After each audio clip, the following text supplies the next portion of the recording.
우리의 심령이 자유함을 얻고 하나님이 원하시고 기뻐하시는 뜻을 온전히 살아드리는 아름다운 은혜의 결단의 이 시간 되게 하여 주옵소서. 예수님의 이름으로 기도드리옵나이다. 아멘. 할렐루야. 아멘. 오늘은 하늘에 계신 우리 아버지여라는 제목으로 하나님의 말씀을 증거하도록 하겠습니다. 우리는 지난주부터 이것이 진정한 영성이다라는 그 주제로 말씀을 살펴보고 있습니다.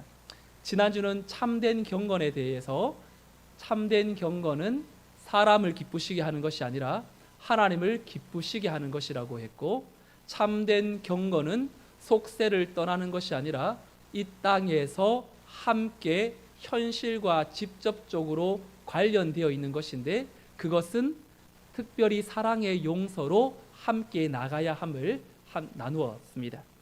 오늘부터 약 8주 동안은 이 주님이 가르쳐 주신 그 주기도문의 한 절 한 절을 살펴보면서 기도에 대해서 같이 나누려고 합니다. 우리 교회 담임 목사를 작년 한 10월에 청빙 광고를 내면서 우리 청빙 위원들이 모든 후보 목회자에게 공통적으로 작성해서 제출하도록 한 그 질문이 여러 가지가 있었어요. 근데 그 질문 중에 하나가 목회자의 가장 중요한 덕목은 무엇이라고 생각합니까? 라는 질문이었습니다. 그때 저는 이 질문에 하나님과의 친밀한 관계로서의 깊이 있는 영성이라고 답변했습니다. 영성이라는 말은 여러분 성경에 찾아보아도 한 번도 나오지 않는 단어입니다. 하지만 사도 바울은 이 영성과 비슷한 영적이라는 이 단어를 여러 번 사용했는데, 그 중에 대표적인 것이 고린도전서 2장 14절에 이렇게 기록합니다. 우리 같이 한번 읽어볼까요? 시작. 육에 속한 사람은 하나님의 성령의 일들을 받지 아니하나니 이는 그것들이 그에게는 어리석게 보임이요 또 그는 그것들을 알 수도 없나니 그러한 일은 영적으로 분별되기 때문이라. 아멘. 이 땅에는 두 종류의 사람이 있습니다. 육에 속한 사람이 있고 성령에 속한 사람이 있습니다. 그런데 육에 속한 사람은 그 속에 성령이 내주하지 않기 때문에 하나님이 무엇을 기뻐하시는지를 알기가 어렵습니다. 그래서 육신에 속한 것만을 추구하며 살아가게 될 뿐입니다. 그런데 성령에 속한 사람은 이 반드시 하나님이 넣어주시는 마음을 느끼게 되어 있습니다.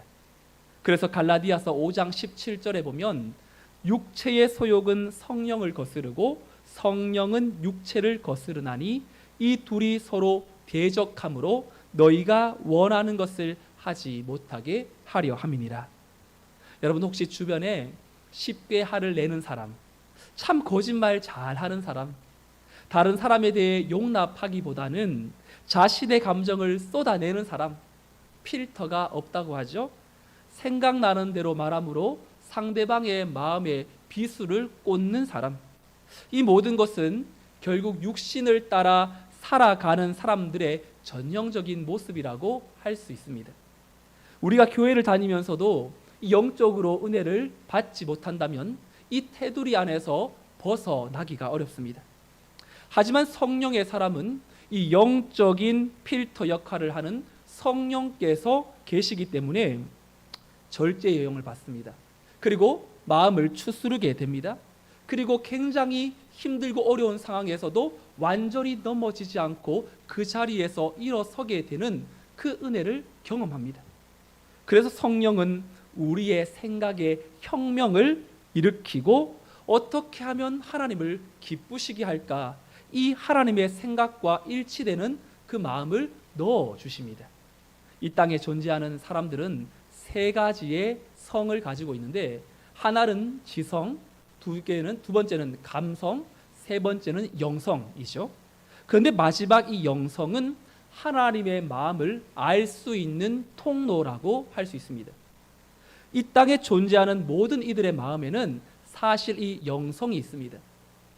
절대자 신을 찾도록 하는 영성을 하나님이 넣어주셨어요. 그래서 어느 순간 사람이 자기의 마음으로, 자기의 실력으로 무엇인가 해나가기가 어려운 극도의 그 어려운 순간에 봉착하게 되면 한 번도 찾지 않았던 그 신을 찾게 되어 있습니다.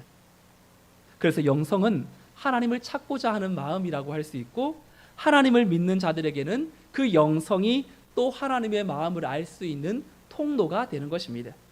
오늘부터 이 살펴보려고 하는 이 주기도문은 이 그런 차원에서 하나님의 마음이 어디에 있는지를 알게 하는 바른 영성을 추구하는 그런 길잡이가 될 것입니다.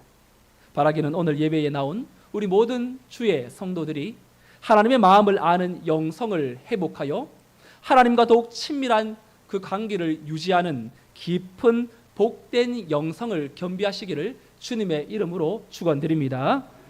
주기도문은 마태복음 외에도 누가복음 11장에도 기록되어 있습니다.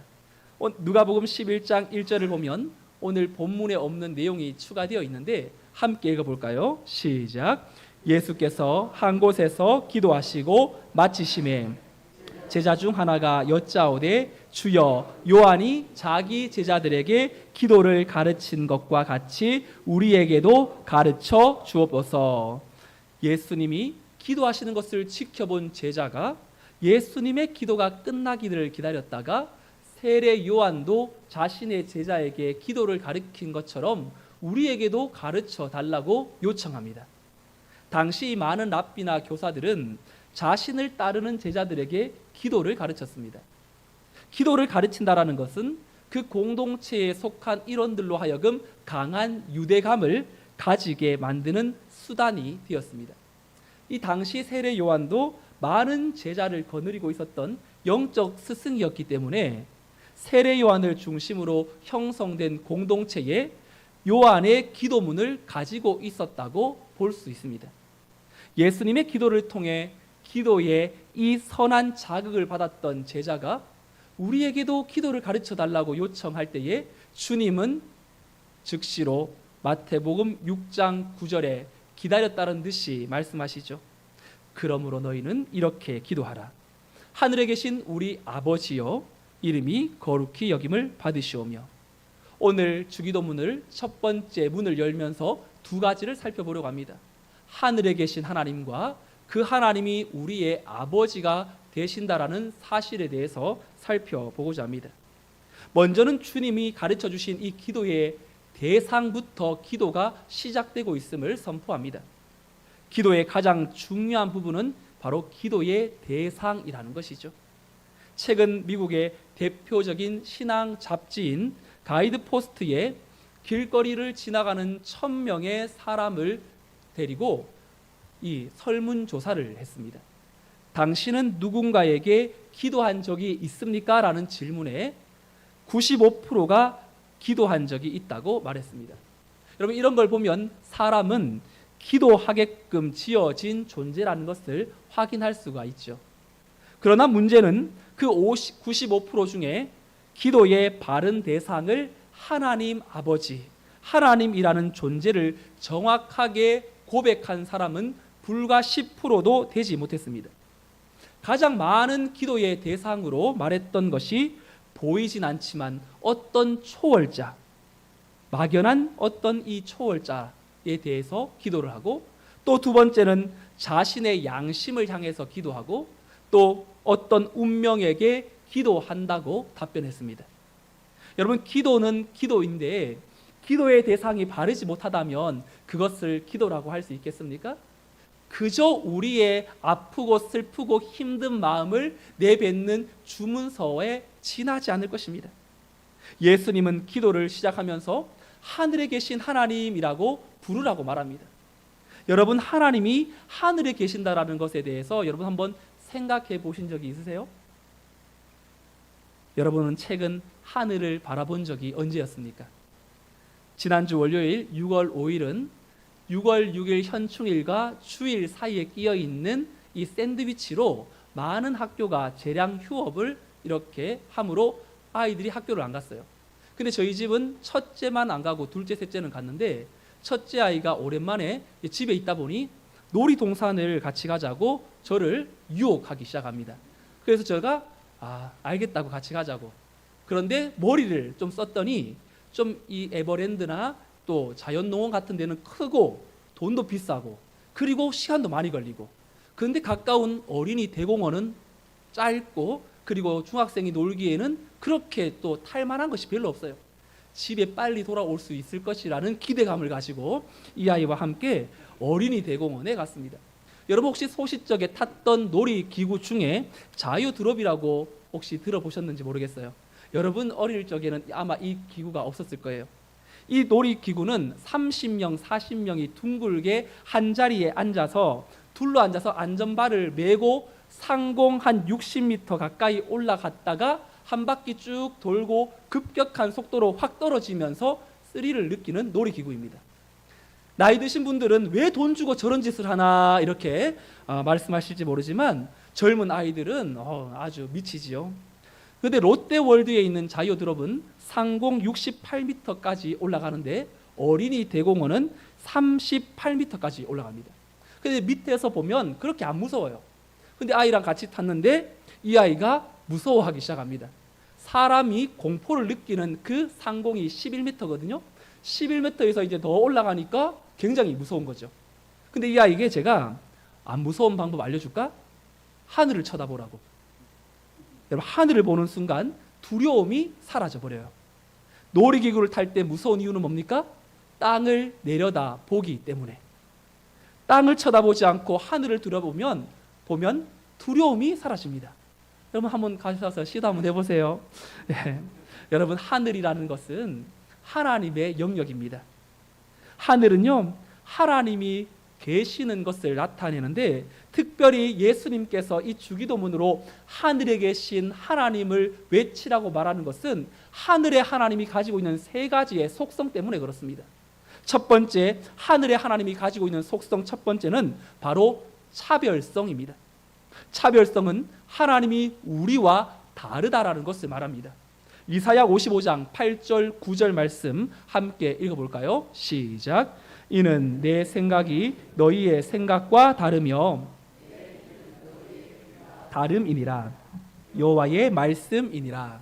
이는 하늘이 땅보다 높음같이 내 길은 너희의 길보다 높으며 내 생각은 너희의 생각보다 높음이니라. 아멘. 많은 사람들이 하나님을 믿는다고 하면서도 여전히 하나님을 자신의 상식과 그리고 상상 속에 가두어 놓는 분들이 굉장히 많이 있습니다. 하나님이 왜 하나님이 되실 수 있습니까? 나와 다르기 때문에 그렇죠. 만약 하나님이 내 생각과 비슷하다면, 그리고 하나님의 일하심이 내 머리로 이해되어지는 순간 그 하나님은 더 이상 하나님이 될 수가 없습니다. 두 번째, 하늘에 하나님이 계시다라는 것은 바로 하나님의 편재성을 말합니다. 여러분 편재성이라는 것은 어디든지 계신다라는 의미가 있습니다. 예레미야 23장 24절의 말씀입니다. 함께 읽겠습니다. 시작. 여호와의 말씀이니라. 사람이 내게 보이지 아니하려고 누가 자신을 은밀한 곳에 숨길 수 있겠느냐. 여호와가 말하노라. 나는 천지에 충만하지 아니하냐. 아멘. 히브리인들의 개념에서 하늘은 바로 땅을 덮고 있는 존재를 의미합니다.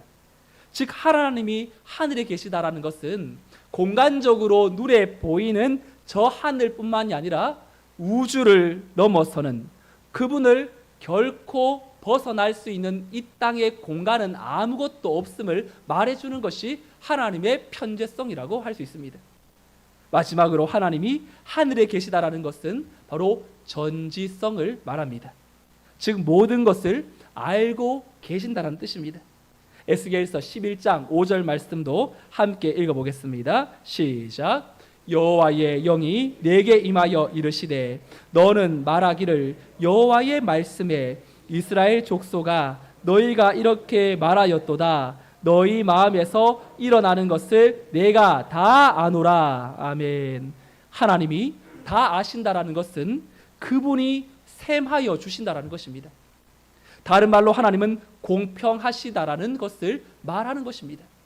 그런데 우리는 우리의 상황을 보면서 이 땅에 흘러가는 일들을 보면서 하나님이 공평하다라는 말보다는 좀 불공평하고 조금은 내 마음에 볼 때에도 이건 아니다 싶을 때가 참으로 많이 있죠.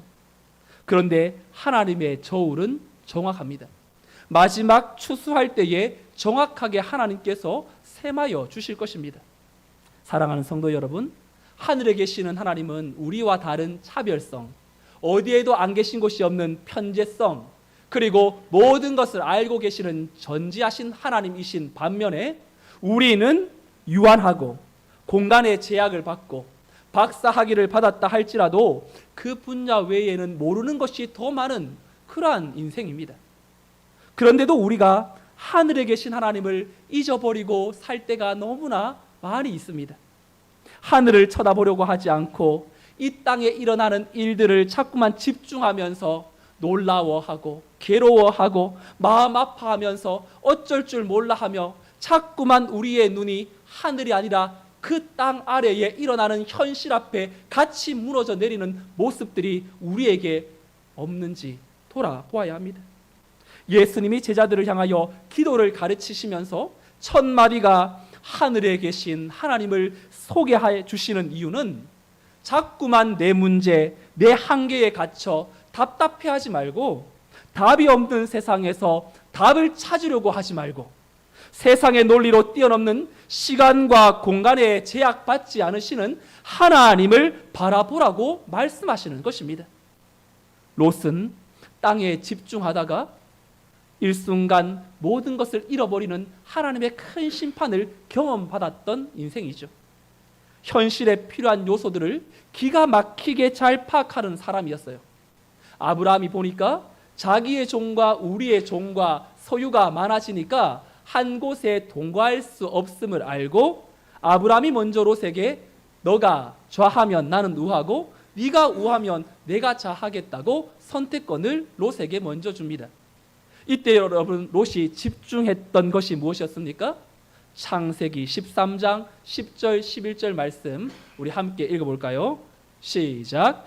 이에 롯이 눈을 들어 요단 지역을 바라본즉 소알까지 온 땅에 물이 넉넉하니 여호와께서 소돔과 고모라를 멸하시기 전이었으므로 여호와의 동산 같고 애굽 땅과 같았더라. 그러므로 롯이 요단 온 지역을 택하고 동으로 옮기니 그들이 서로 떠난지라. 롯은 현실적인 사람이었습니다. 그의 선택은 곧 그의 가족과 종들과 가축에게까지 영향을 미쳤기 때문에 지금 나름대로 꼼꼼하게 지형을 살피고 있습니다. 여러분 10절에 다시 보면 눈을 들어라는 표현과 바라본즉이라는 이 두 개의 이중적인 표현을 쓰면서 당시 롯이 땅 선택의 우선권을 주는 아브라함의 그 제의를 받고 먼저 양보하기보다는 오히려 좋은 기회라고 여기고 좋은 땅을 차지하기 위해 매우 신중한 태도로 지금 땅을 살펴보고 있음을 표현하고 있는 단어들입니다. 롯은 가축들이 많았기 때문에 제1의 조건으로 목초지가 잘 갖춰진 그 물이 풍성한 땅을 찾고 있었습니다. 근데 요단 지역이 바로 그가 찾던 지역의 바로 최적화된 곳이었습니다. 얼마나 좋았던지 그 땅을 여호와의 동산 같고 애굽 땅과 같았다고 말합니다. 에덴 동산 주변에는 4개의 강이 흐르거든요.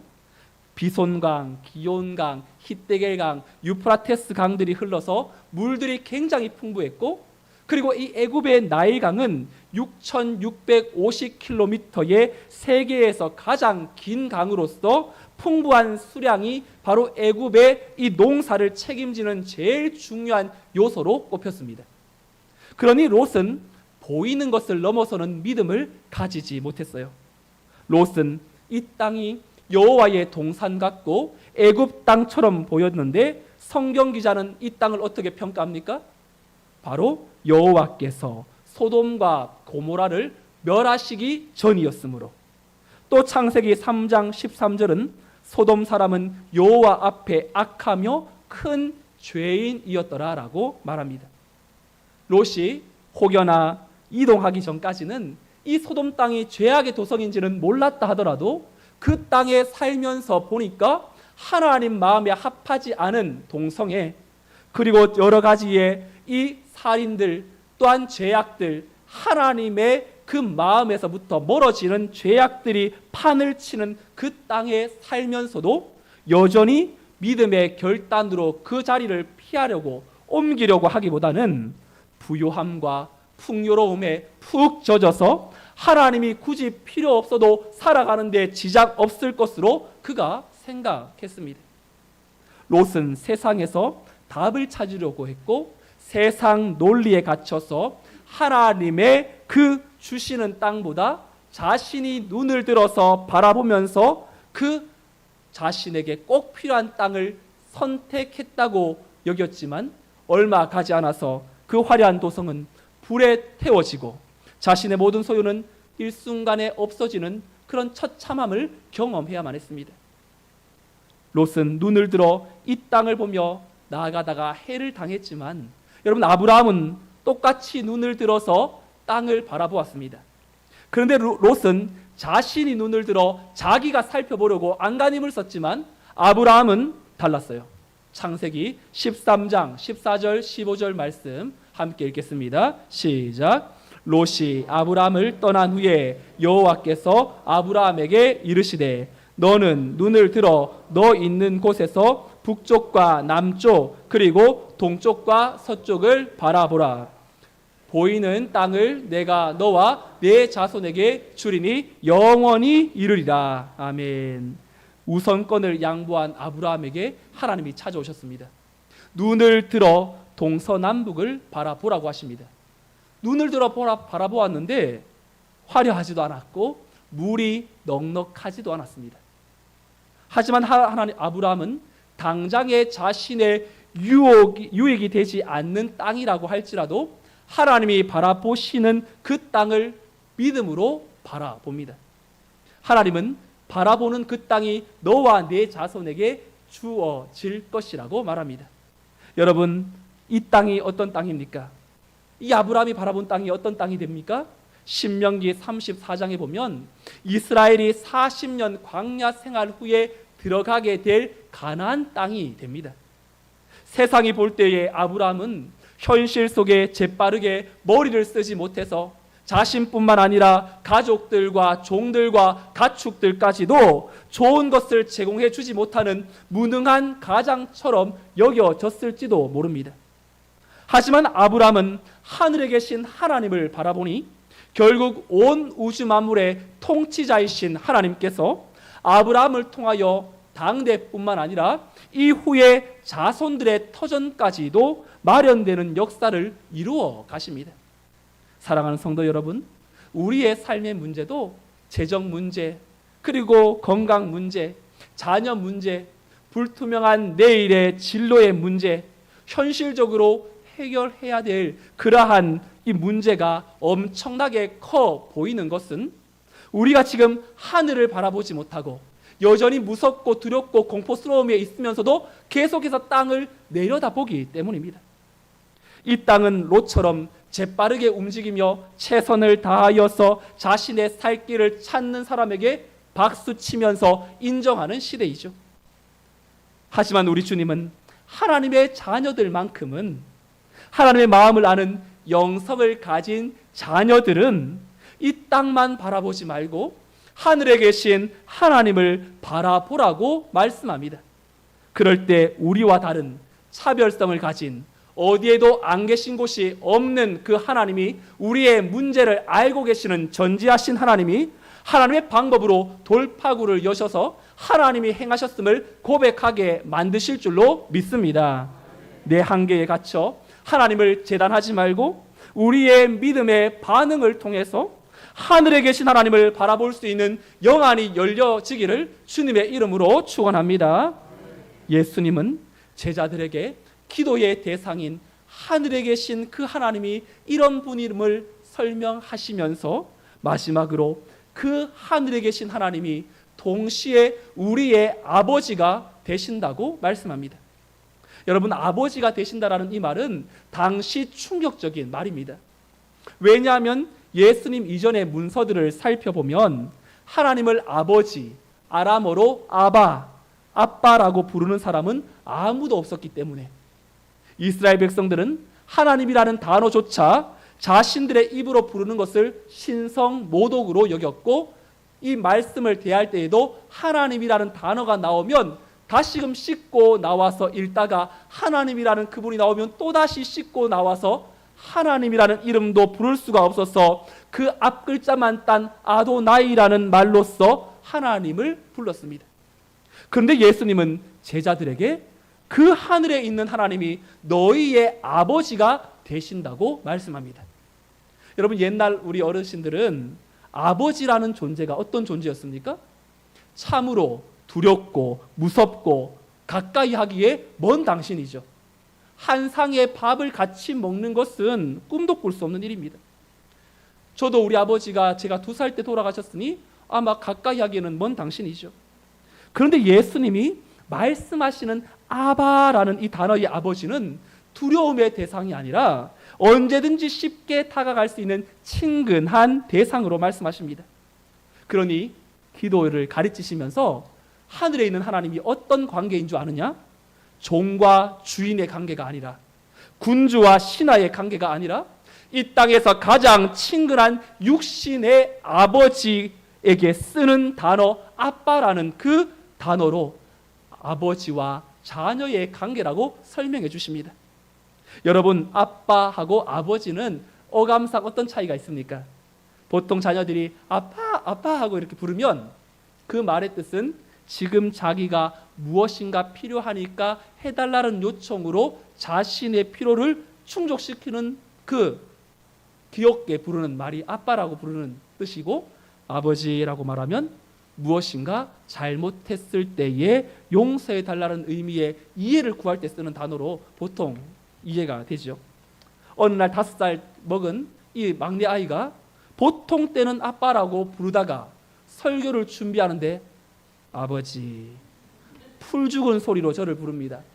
저는 무엇인가 직감을 하고 돌아보았더니 벽에다가 재미있게 색연필로 낙서를 해놓고 뭔가 재미있게 웃다가 아버지가 이걸 보면 큰일 날 것처럼 느껴지니까 씩 웃으면서 아버지, 그러면 자기의 살구멍을 찾는 아이의 모습을 봅니다. 성경의 주님도 기도하시다가 아빠, 아버지라고 말하는 그러한 구절이 있습니다. 마가복음 14장 35절 36절 함께 읽어볼까요? 시작. 조금 나아가사 땅에 엎드려 될 수 있는 대로 이때가 자기에게서 지나가기를 구하여 이르시되 아빠, 아버지여, 아버지께는 모든 것이 가능하오니 이 잔을 내게서 옮기시옵소서. 그러나 나의 원대로 마시옵고 아버지의 원대로 하옵소서 하시고, 예수님의 기도에서 주목해야 될 부분은 하나님을 향하여 아빠, 아버지라고 부르고 있지만 하나님께 제멋대로 굴면서 자신이 원하는 것을 들어달라고 생떼 쓰는 철없는 아들의 모습이 아니라는 것이었습니다. 어쩌면 주님의 이 기도는 공생의 기도 중에서 가장 절박하고 고통스러운 기도였습니다.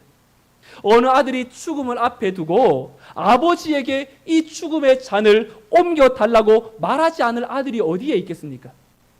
예수님의 이 기도를 주목해 볼 것은 아빠이신 하나님에게 자신의 속마음을 감추지 않고 그대로 드러냅니다. 아버지께는 모든 것이 가능하오니 이 잔을 내게서 옮기시옵소서. 예수님의 이 기도는 결코 아버지가 두려워서 감히 자신의 생각조차 말할 수 없는 권위주의적인 아버지가 아님을 말합니다. 예수님이 이 땅에 오신 이유 예수님이 몰랐을까요? 자신이 십자가에 달려 죽는다라는 거 몰랐을까요? 그런데도 왜 하나님께 이 잔이 옮겨지게 해달라고 기도합니까? 그것은 인간적인 성품에서 비롯된 십자가의 고통을 주님도 잘 알고 계시기 때문에 자신의 본 마음을 숨기지 않고 그대로 인간적으로 표현합니다. 여러분, 우리도 기도할 때에 우리가 원하는 바를 제일 먼저 아뢰지 않습니까? 그리고 어떨 때는 급하고 다급해지면 거두절미하고 하나님 아시지요? 지금 50만 원 필요한 거 아시지요? 그러면서 정확하게 그 금액을 이야기하면서 구구절절히 이야기하지 않습니까? 아버지의 역할은 여러분 바로 중심을 잡으시는 그것이 아버지의 역할이죠. 지금 제자들에게 주님이 하늘에 계신 하나님께서 우리 아버지가 되신다라는 것, 그리고 주님이 아빠 아버지라고 이 잔을 옮겨달라고 기도하는 것은 바로 자기의 원하는 것을 얻으려고 안간힘을 쓰는 것이 아니라 하나님 그 아버지께서 기도할 때에 바로 아버지의 마음을 깨닫게 해 주시도록 만드는 분임을 강조하는 것입니다. 아버지는 바로 우리의 원함은 있지만 균형 잡힌 시각으로 내 뜻대로 말고, 내 뜻은 이렇게 되면 제일 좋은 것이 내 뜻이지만 그것보다 최고의 좋은 것을 잘 알고 계시는 하나님께서 볼 때에 아버지신 그분이 아버지의 뜻을 내게 넣어주셔서 아버지의 뜻을 실현해 달라고 지금 요청하는 것이 주님의 기도, 내 뜻대로 마옵시고 아버지의 뜻대로 되기를 원하나이다. 여러분, 예수님의 영성은 하나님과 연결되어 있습니다. 그러니 100% 인간이신 주님께서 인간적인 마음으로 기도를 시작하지만 끝내 100% 하나님이신 주님은 또 하나님의 뜻을 알기에 균형 잡힌 기도로 마무리를 짓습니다. 우리가 아버지의 뜻을 몰라서 문제가 되는 것보다 하나님의 뜻을 잘 알고 있기 때문에 현실적으로 그것을 실천해낼 엄두를 내지 못해서 문제가 생기는 경우가 다반사입니다. 우리가 잘 아는 데살로니가 5장 16절에 보면 항상 기뻐하고 쉬지 말고 기도하고 범사에 감사하라, 이것이 너희를 향하신 하나님의 뜻이니라라는 말씀을 안 들어본 분이 누가 있겠습니까? 하나님의 뜻이 분명히 나와 있음을 알지만 이러한 말씀을 실천해내기가 어려운 것은 우리의 현실과 너무나 동떨어져 있기 때문에 하나님의 뜻보다는 지금 내 현실이 더 해결되어지는 것이 하나님의 뜻이라고 착각하기 때문이죠. 하지만 주님이 바른 기도를 가르치시면서 하늘에 계신 우리 아버지를 기도의 대상으로 먼저 선포하는 것은 기도자가 가장 행복할 수 있는 조건이 바로 우리의 현실을 그 누구보다 잘 알고 계시는 하나님이 우리의 아버지가 되시기 때문에 그렇습니다. 비록 우리는 연약해서 하나님의 뜻을 다 알지 못하더라도 기도하면서 내 마음의 간구를 하나님께 아뢰면 성령께서는 교정해 주세요. 그래서 이 땅에 많은 성도들이 있지만 어떤 성도는 참으로 주님께 교정함을 받아서 처음에는 이렇게 기도했다가도 바뀌어지는 분이 있고, 어떤 분은 교정을 받지 못해서 내 기도만 계속해서 주장하면서 그 끝내 더 큰 어려움을 당하는 것을 봅니다. 사랑하는 성도 여러분, 무엇이 진정한 영성이겠습니까? 이 땅에 국한되지 않는 하늘에 계신 하나님을 향하여 손을 들고 하나님을 바라볼 수 있는 성도, 날마다 교정해 주시는 그 아버지의 사랑에 다듬어져서 하나님의 뜻을 구하는 성도가 아니겠습니까? 이번 한 주 하늘에 속한 아버지의 자녀로서 땅의 것에 마음 빼앗기지 말고 다함 없는 은혜로 채우시는 하나님에게 우리의 시선이 집중되어져서 아버지의 뜻 가운데 진정한 자유와 평안과 기쁨을 만끽하는 복된 주의 권속들이 다 되시기를 주님의 이름으로 축원드립니다. 아멘. 다 같이 일어나셔서 함께 찬양 아바 아버지 함께 찬양하시고 기도하겠습니다. 우리의 모든 생각을 아시면서 또 이해하시고 새롭게 하시는 하나님을 함께 고백하겠습니다.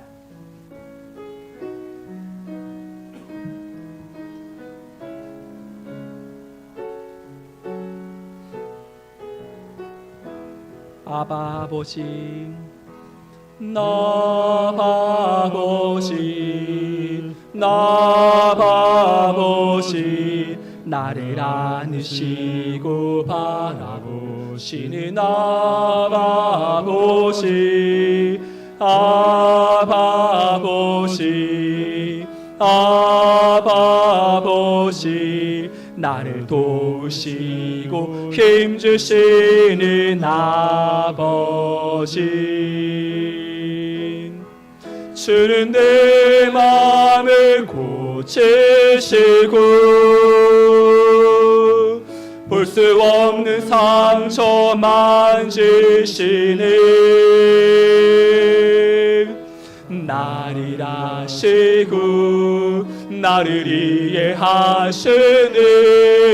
내 영혼 새롭게 세우시네. 주는 내 마음을 고치시고 주는 내 마음을 고치시고 볼 수 없는 상처 만지시네. 나를 아시고 나를 아시고 나를 이해하시네. 내 영혼 새롭게 우리 마지막으로 다시 한번 고백합니다. 주는 내 마음을 고치시고 주는 내 마음을 고치시고 볼 수 없는 상처 만지시네. 나를 아시는 주님, 나를 아시고 나를 이해하시네. 내 영혼 새롭게 세우시네. 우리가 바라보아야 할 대상은 하늘에 계신 하나님이십니다. 나는 지금 무엇을 더 바라보고 있습니까? 세상 돌아가는 이치에 밝아 어디에 줄을 서면 내가 살아갈 수 있는지는 재빠르게 파악하면서도 정작 이 땅에 갇혀 바라보아야 할 하나님을 바라보지 못하고 있다면 우리의 시선이 이 땅이 아니라 하늘에 계신 하나님을 향하여 고정될 수 있도록 인도해 달라고. 또한 우리 아버지이신 하나님의 뜻이 내 삶에 이루어지도록 내가 붙들고 있는 것들을 하나님께 교정받아서 잘못 생각하고 행동하는 것들에서 돌이킬 수 있는 결단을 통하여 진정한 자유와 평안과 기쁨을 맛보는 성도 되게 해달라고 이 시간 주님의 이름 간절히 부르짖고 함께 기도하겠습니다. 주여, 하나님 아버지, 우리를 살려주시옵소서. 하나님, 우리가 바라보아야 될 대상은 이 땅이 아니라 하늘에 계신 하나님이신 줄로 믿습니다. 지금도 우리와 함께하여 주셔서 우리와 참으로 다르시고 어디에나 계시면서 모든 것을 알고 계시는 전지전능하신 하나님께서 우리에게 말씀하여 주시니, 나 여호와 하나님을 바라보라고 말씀하여 주시니, 우리의 시선이 이 땅의 것이 아니라 하늘에 계신 하나님을 향하여 고정되어지게 하여 주시기를 원합니다. 하나님, 우리의 아버지이신 하나님이 내 삶에 참으로 진정한 육적인 아버지처럼 친근하게 언제든지 말하면 달려와 주시고 들으시고 깨닫게 하시는 하나님, 우리가 붙들고 있는 것들이 하나님 아버지 앞에 교정을 받고 잘못 생각하고 행동하는 것들은 돌이킬 수 있는 결단이 있게 하여 주시옵소서. 진정한 자유와 기쁨과 평안을 맛볼 수 있도록 우리 모든 성도들의 삶을 주장하여 주셔서 우리 하나님만이 홀로 영광 받으시사 우리의 마음에 하나님만이 흡족한 삶, 하나님이 기뻐 영광 받으시는 삶을 신실하게 살아드리게 하여 주옵소서. 이번 한 주간도 성문의 모든 가족들이 하나님의 영광의 손에 붙들려 믿음으로 살아가셨다가 다음 주에 또 해와 같은 모습으로 우리의 삶을 인도하시고 예비하시는 애로 채워주시옵소서. 살아계신 하나님 아버지, 온 우주 만물을 통치하여 주시고 하늘에 우리의 삶에 역사하사 때를 따라 도우시는 주의 은혜로 채우시는 하늘에 계신 하나님을 아버지로 부르게 하여 주시니 감사합니다. 기도할 수 있는 특권을 우리가 잊어버리고 살았을 때가 너무나 많았습니다. 하나님, 우리가 바른 기도의 대상인 하나님 그 한 분을 우리가 어떻게 생각하고 있는지, 땅의 것에만 자꾸만 빼앗겨 우리의 시선이 하나님을 믿는다고 하면서도 주일날 한 번 예배 드릴 때만 하나님을 찾으며 일주일의 삶에서는 땅에 있는 세속, 이 땅에 있는 일시적이고 현세적인 것들에 붙들려 우리의 마음이 땅의 것에 마음 빼앗겼던 것들을 용서하여 주시옵소서. 우리는 이 땅의 것으로 살아가는 인생이 아니라 하늘을 바라보며 살아가야 될 성도인 줄로 믿습니다. 진정한 영성은 하나님을 바라볼 수 있는 그 마음이 열리는 것이고 아버지의 뜻이 어디 있는지를 분별할 수 있는 것이온데, 하나님, 우리의 심령 가운데에 하늘에 계신 하나님께 소망을 두며 이 한 주간도 승리케 하여 주시옵소서. 기도할 때에 아버지이신 그 하나님이 친근하게 다정하게 다가오셔서 우리의 생각을 교정하셔서 그거 아니다, 너 지금 구하는 거 그 잘못된 것이다, 바로 잡혀진 균형 잡힌 그 아버지의 그 마음을 우리에게 넣어주셔서 모두가 실수할 수 있고 넘어질 수 있지만 하나님의 교정을 받아서 다시 한번 죄악의 그 자리에는 서지 않도록 도와주시고 말하는 것과 행동하는 것이 아버지의 그 뜻 앞에 붙들려 하나님의 선하신 손에 쓰임받아 하나님 앞에 자유함과 기쁨과 참된 평안을 맛보는 주의 권속들이 되게 하여 주시옵소서.